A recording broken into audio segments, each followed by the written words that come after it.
ये constitution, schedule caste and schedule tribes orders amendment bill लेके आते हैं अलग अलग राज्यों का, कभी कर्नाटक का लेके आते हैं, कभी जम्मू एंड कश्मीर का लाते हैं, आज आपने उड़ीसा का और आंध्र प्रदेश का लेकर आए हैं।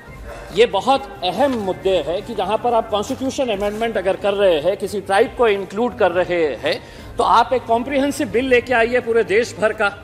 टुकड़ों टुकड़ों के अंदर लाने का हमें भी कुछ तर्क समझ में नहीं आ रहा है कि इसके पीछे आपका मकसद क्या है।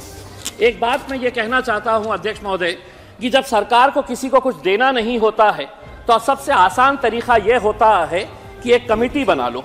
और मैं किस मुद्दे के ऊपर ये बात कर रहा हूं, हमारी भारती पवार मैडम महाराष्ट्र से आती है, वो भी अच्छी तरह से जानती है कि 1955 से महाराष्ट्र का एक धनगर समाज ये गुहार लगा रहा है, सरकारें कितनी आई और चले गई, उनकी ये मांग है कि हमें शेड्यूल ट्राइब्स के अंदर इंक्लूड किया जाए करके। महाराष्ट्र के अंदर धनगर समाज को एनटी के अंदर इंक्लूड किया गया है और सेंट्रल लिस्ट के अंदर उन्हें ओबीसी का दर्जा दिया गया है। यह अजीब तरह का तर्क है। आप ये भी अच्छी तरह से जानते हैं कि धनगर और धनगढ़ एक ही है। धनगर समाज के सभी लोगों का कहना है कि दूसरे राज्यों के अंदर चूंकि वहां पर धनगढ़ लिखा हुआ है और महाराष्ट्र के अंदर इन्हें धनगर बोलकर बुलाया जाता है, तो महाराष्ट्र की सरकारों ने इन धनगरों के साथ कैसी नाइंसाफी की। कहते हैं कि नहीं, ये स्पेलिंग मिस्टेक है, आप धनगर नहीं है तो आपको एसटी के अंदर हम इंक्लूड नहीं कर सकते हैं। राणे साहब, आप भी अच्छी तरह से जानते हैं मराठाओं को रिजर्वेशन मिलना चाहिए, किसी ने भी उसका विरोध नहीं किया है। जरांगे पाटिल का हम सम्मान करते हैं कि एक सामान्य छोटे से गांव का एक आदमी ने पूरे महाराष्ट्र की सरकार की नाक में दम कर दिया कि मेरे समाज के साथ नाइंसाफी हो रही है, उसको इंसाफ मिलना चाहिए। दुर्भाग्यवश आप लोगों ने धनगर समाज का कोई नेता तैयार नहीं होने दिया, सिर्फ अपने राजनीतिक स्वार्थ की खातिर। धनगरों की आबादी कितनी है? धनगरों की 45 जमातें जो है, ट्राइबल जो है, वो महाराष्ट्र के अंदर है, लेकिन उनका पॉपुलेशन कितना है अगर पूछेंगे तो कोई नहीं बताएगा। कोई कहता है कि 4% है तो कोई कहता है कि 10% है, क्योंकि 2011 के सेंसस के हिसाब से ये बातें चले आ रही है। इसीलिए जब कास्ट सेंसस होगा तो इनका भी डेवलपमेंट उसी के हिसाब से होगा कि इनकी आबादी कितनी है, जिसकी जितनी संख्या भारी उसके हिसाब से ही सब काम चलता है। तो हमारा ये कहना है कि अब महाराष्ट्र सरकार इनको कुछ दे नहीं रही है, तो 20 नवंबर 2023 को राणे साहब एक बार फिर से धनगरों के हाथ में लॉलीपॉप दे दिया गया कि एक कमेटी हम बना रहे हैं। वो कमेटी ये तय करेंगी कि दूसरे राज्यों के अंदर तुमको जो बेनिफिट दिए जा रहे हैं वो महाराष्ट्र के अंदर कैसे देना। तो एक कमेटी, और कमेटी आपको मालूम है कि कमेटी के ऊपर कमेटी, कमेटी के ऊपर कमेटी, कमेटी के ऊपर कमेटी, ये आप भुगत चुके हैं। आप देख चुके हैं कि महाराष्ट्र सरकार को जब मराठाओं को रिजर्वेशन देना था तो कितनी सारी कमेटी, आखिर लोगों ने बोले कि हम सड़क के ऊपर आएंगे करके। उसमें आप धनगरों के साथ क्यों इस तरह की नाइंसाफी कर रहे हैं? और होता यह है अध्यक्ष महोदय, जब कुछ देना नहीं होता है तो राज्य सरकार कहता है कि केंद्र सरकार कहता है कि हमको राज्य सरकार की तरफ से कोई प्रस्ताव नहीं आया है करके।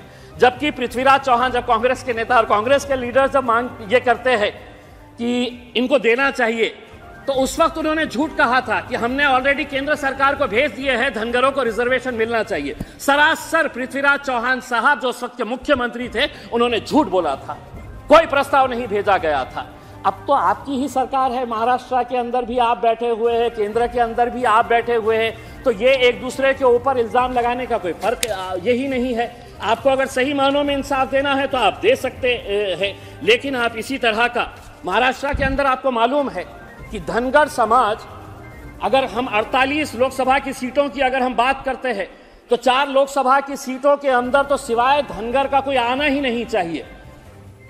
आप अच्छी तरह से जानते हैं बारामती पूरा टोटल उनका इन्फ्लुएंस है, माढ़ा पूरा टोटल धनगर समाज का आना चाहिए, शोलापुर, सतारा, ये 4 लोकसभा की सीटें। 288 विधानसभा की सीटों की अगर हम बात करते हैं तो कम से कम 35 से 40 विधानसभा की ऐसी सीटें हैं जहां पर सिर्फ धनगर समाज का ही प्रतिनिधि वहां से चुनकर आ सकता है। धनगर समाज का अध्यक्ष महोदय एक इतिहास रहा है। अहिल्याबाई होलकर का आपने नाम सुना होगा। एक महारानी थी जिसने अपने समाज के लिए 18वीं सदी में मालवा रीजन की वो महारानी थी, लेकिन उसकी पहचान महारानी बोल के नहीं है, उसने अपने समाज के लिए और उसकी जेनरोसिटी जो थी उसके लिए आज धनगर समाज कई सालों से जालना जिले के अंदर अहिल्याबाई होलकर के एक स्मारक के लिए जगह मांग रहा है। आप वो जगह भी नहीं दे रहे हैं। इतनी बड़ी अपने समाज के लिए काम करने वाली, तो हम महाराष्ट्र सरकार से अनुरोध करते हैं जल्द से जल्द अहिल्याबाई होलकर के एक स्मारक के लिए बड़ी जगह वहां पर दी जाए करके।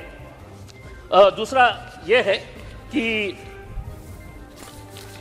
ये जो अलग अलग समाज के ये आ रहे हैं, अध्यक्ष महोदय, मुसलमानों के बारे में भी सांसद कहते हैं कि मुसलमानों को भी रिजर्वेशन देना चाहिए, लेकिन मैं आपको ईमानदारी के साथ कहता हूं, मुझे आपसे मांगना मतलब यह है कि मैं अपना साथ दीवार के ऊपर फोड़ने के बराबर है, क्योंकि आप लोगों ने तो हमारे साथ एक ऐसा रवैया इख्तियार कर लिया है कि हम आपको सिर्फ सांस लेने दे रहे हैं, यही बहुत बड़ी बात है। इसीलिए मैं आपसे रिजर्वेशन कैसे मांग सकता हूं? लेकिन अगर इस मुल्क को तरक्की करना है, इस देश को तरक्की करना है, तो आपको यह मानकर चलना पड़ेगा कि मुसलमान भी इस देश का एक बहुत बड़ा हिस्सा है, उसके साथ भी इंसाफ होना चाहिए। तो अगर आप सभी समाजों को साथ में लेकर जाएंगे जी। राणे साहब, जिस्म का एक हिस्सा अगर कमजोर हो गया तो वो ताकतवर जिस्म नहीं कहलाता है, वो अपाहिज हो जाता है, वो हैंडीकैप हो जाता है। इसीलिए आपको अगर इंसाफ करना है तो आप जिस तरह से आज ओडिशा और आंध्र प्रदेश के शेड्यूल्ड ट्राइब्स को इसके अंदर ऐड कर रहे हैं, मेरी ये मांग है कि धनगरों को भी आप महाराष्ट्र के अंदर जल्द से जल्द रिजर्वेशन देने का फैसला करिएगा और कुछ इंसाफ मुसलमानों के साथ भी करेंगे, कभी ना कभी तो करेंगे। एक ना एक दिन आपको यह एहसास होगा कि नहीं, ये भी मेरा एक भाई है, इसके साथ भी इंसाफ होना चाहिए। श्री विंसेंट तेजपाला जी, धन्यवाद।